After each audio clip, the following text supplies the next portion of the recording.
बिस्मिल्लाहिर्रहमानिर्रहीम। अस्सलाम वालेकुम। हम पढ़ रहे हैं एंडोक्राइन फार्माकोलॉजी और आज हम जो चैप्टर डिस्कस करने जा रहे हैं वो है एंटी थायराइड ड्रग्स। हमने क्लासिफिकेशन देख ली थी, आज हम जो ड्रग्स की डिटेल्स हैं प्रॉपर उनमें जाते हैं। सबसे पहले आप देखेंगे थायोमाइड्स हैं। थायोमाइड्स के बारे में मैंने आपको बताया था कि 3 बेसिक ड्रग्स इसके अंदर आती हैं। प्रोपाइल थायोयूरासिल, जिसको हम शॉर्ट फॉर्म में पीटीओ भी कह देते हैं, ठीक है। मेथीमाजोल है और कार्बिमाजोल है। कार्बिमाजोल जो है, इस नाम से ये ड्रग हमारे प्रॉफ में भी आई हुई है। मैकेनिज़्म की बात करें तो इसकी मल्टीपल साइट्स होती हैं, जिसमें जिसमें इसने थायराइड हार्मोन के सिंथेसिस को ब्लॉक करना होता है, ठीक है। यहीं पे मैं बात कर रहा हूँ कि सिंथेसिस को ब्लॉक करना है, इसने थायराइड हार्मोन के रिलीज़ को ब्लॉक नहीं करना, ठीक है। ये ऑक्सीडेशन को इनहिबिट करती हैं, ऑर्गेनिफिकेशन को और कपलिंग को।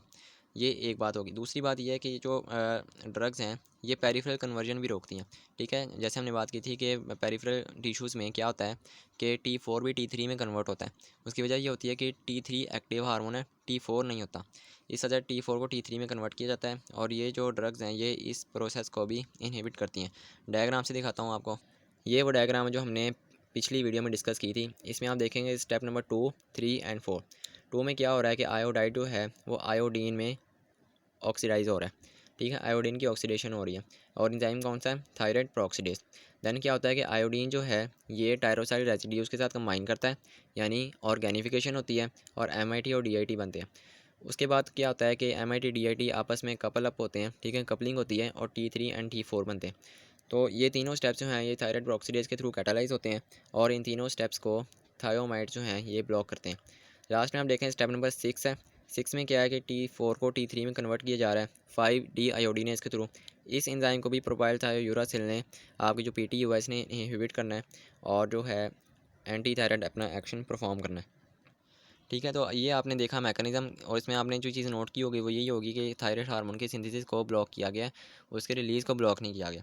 यूजेस पे हैं वो भी इसी हिसाब से हैं कि अनकॉम्प्लिकेटेड हाइपरथायराइड कंडीशन, ठीक है। डेफिनेटली हाइपरथायराइड कंडीशन में ही हम इसको यूज़ करेंगे। तो जो बात आपके याद रखने वाली यूजेस में वो ये है कि क्योंकि ये ड्रग्स थायराइड हार्मोन की सिंथेसिस को ब्लॉक कर रही हैं, इस वजह से इनका जो इफ़ेक्ट है वो काफ़ी देर बाद आता है। वो ऑलमोस्ट 3 से 4 हफ्ते बाद आता है, ठीक हो गया। तो आपने ये ड्रग देने से पहले पेशेंट को काउंसल भी करना है, उसकी जो उसको गाइड करना है कि 5 ही दिन बाद ड्रग लेना नहीं छोड़ देनी, क्योंकि इसका जो इफ़ेक्ट है वो 3-4 हफ्ते बाद ही आएगा, ठीक है। तो इस वजह से ये लॉन्ग टर्म थेरापी में हम यूज़ कर सकते हैं, ये शॉर्ट टर्म के लिए ड्रग नहीं बनी, ठीक हो गया। तो यही आपका MCQ पॉइंट भी है। देन आप देखेंगे साइड इफ़ेक्ट्स आते हैं। साइड इफ़ेक्ट्स ये हमारे प्रूफ का क्वेश्चन भी था, ठीक है। देखें आप कॉमन मैक्यूलोपैपुलर रैश हो सकता है, एक ग्रैनुलोसाइटोसिस हो सकती है, हाइपरप्रोथ्रोम्बिनीमिया हो सकता है, ठीक है। लीवर फेलियर जो है ये PTU का साइड इफ़ेक्ट है स्पेसिफिकली, ठीक हो गया। तो PTU जो है ये लीवर फेलियर कॉज करता है। तो इस चीज़ से बचने के लिए हम क्या करेंगे, हम मेथीमाजोल प्रेस्क्राइब करेंगे, मेथीमाजोल दे लेंगे या फिर कार्बिमाजोल दे लेंगे। तो यही आपका MCQs भी है।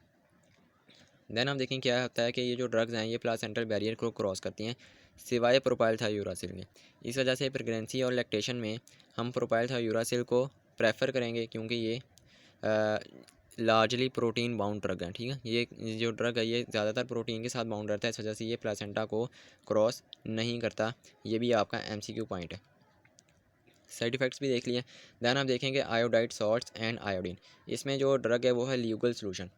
ल्यूगल सोल्यूशन जो होता है वो क्या होता है, ये पोटाशियम आयोडाइड और आयोडीन का कम्बिनेशन है, ठीक है, ल्यूगल सोल्यूशन।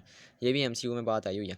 मैकेनिज्म इसका देखें तो ये क्या करती हैं, ये थायराइड हार्मोन ये जो स्टेप है, एक स्टेप इसने इनहिबिट करना होता है, कौन सा है कि आयोडीनेशन ऑफ टायरोसिन, ठीक है। जो आपका जो ऑर्गेनिफिकेशन का जो स्टेप है उसको इनहिबिट करना है और देन इसने थायराइड हार्मोन के रिलीज़ को भी इनहिबिट करना है, ठीक है। तो इसके यूजेस हैं वो हम इसी हिसाब से देखेंगे कि एक तो थायराइड हार्मोन की सिंथेसिस भी को भी ब्लॉक कर रहे हैं और क्या कर रहे हैं, ये थायराइड हार्मोन के रिलीज़ को भी इनहिबिट कर रहे हैं।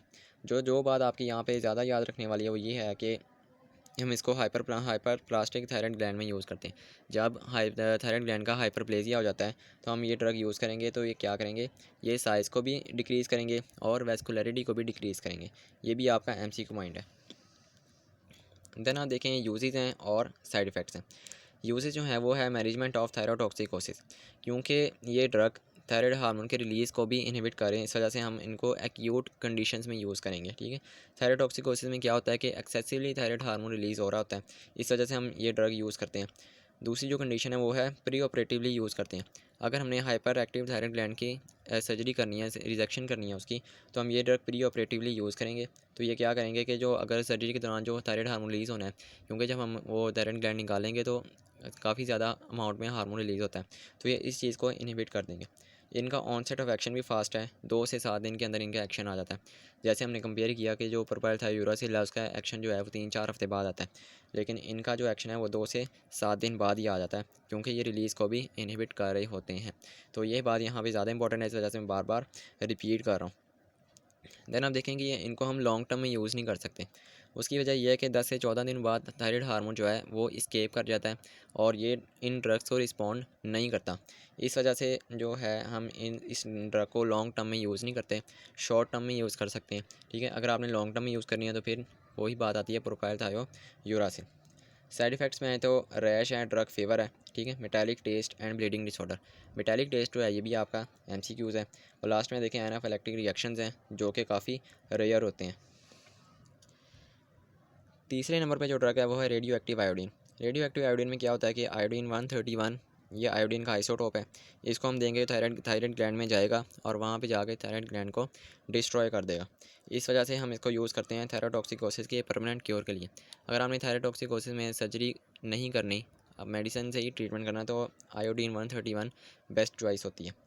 और ये प्रेगनेंसी में और लैक्टेटिंग वुमेन में कंट्राइंडिकेटेड है। उसकी वजह यह है कि क्योंकि आइसोटोप है, रेडिएशन रिलीज़ होती हैं, तो हम प्रेगनेंसी में इसको यूज़ नहीं करते। ये भी आपका एमसीक्यू माइंड है। ये 3 ड्रग्स हमने डिस्कस कर ली हैं। इसके अलावा 4 ड्रग्स हमारे पास और है कि वो हम नेक्स्ट वीडियो में डिस्कस करेंगे।